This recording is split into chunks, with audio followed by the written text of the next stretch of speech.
Mount Everest, 8,148 meters above sea level.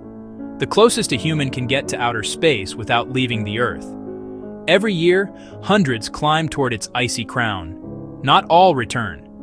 Up there, rescue is impossible. Retrieval, unthinkable. The mountain keeps what it claims. And that's why, along its paths, the dead remain, frozen in time, forever watching those who dare to follow.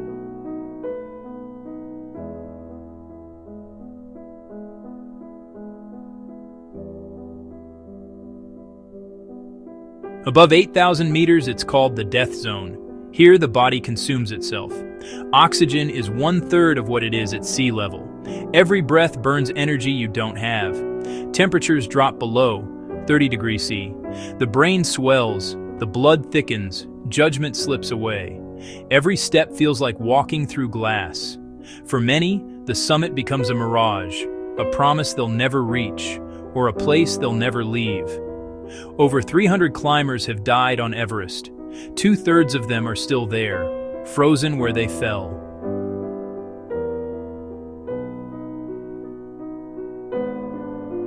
One of Everest's most haunting landmarks is known as Green Boots. He lies curled inside a limestone alcove at 8,500 meters, right along the main climbing route. Every climber passing that way must crawl over his legs. Believed to be Indian mountaineer Tsewang Paljor, he died in the infamous 1996 blizzard, trapped in the open as the storm rolled in. When the winds cleared, he was found lying on his side, head resting on his knees. For decades, Green Boots became a waymarker, a silent reminder that survival on Everest depends on minutes and luck. In 2014, his body was quietly moved off the main path, but veterans say his memory still lingers, that you can't climb that ridge without feeling watched.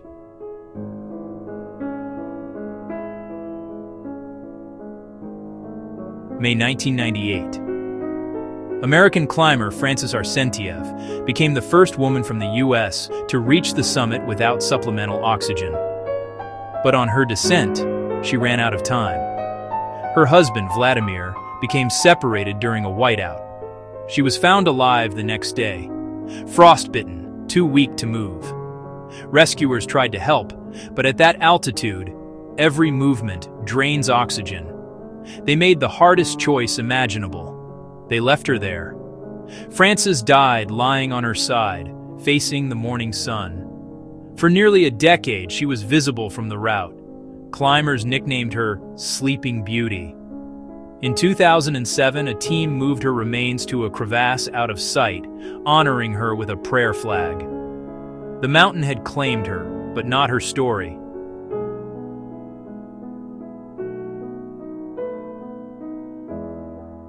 Long before Hillary and Norgay's conquest, there was George Mallory. In 1924, he and Andrew Irvine vanished just below the summit. For 75 years, no one knew their fate.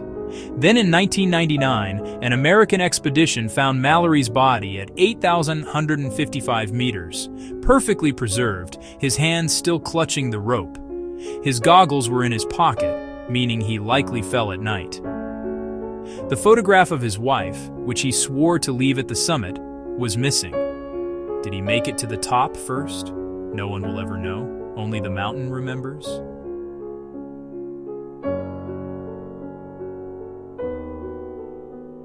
Why do the bodies stay? Because recovery at that altitude is nearly impossible.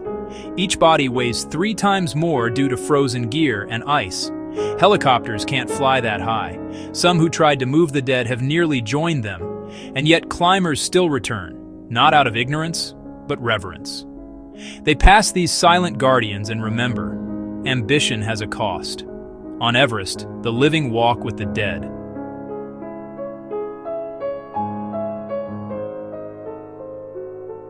Mount Everest is more than a mountain. It's a mirror. It reflects our limits, our courage, and our fragile mortality. Every climber who ascends knows the risk, and those who fell before them guide every step. They are not forgotten. They are part of the mountain now. Subscribe for more real-life dark documentaries, because sometimes the scariest stories are true.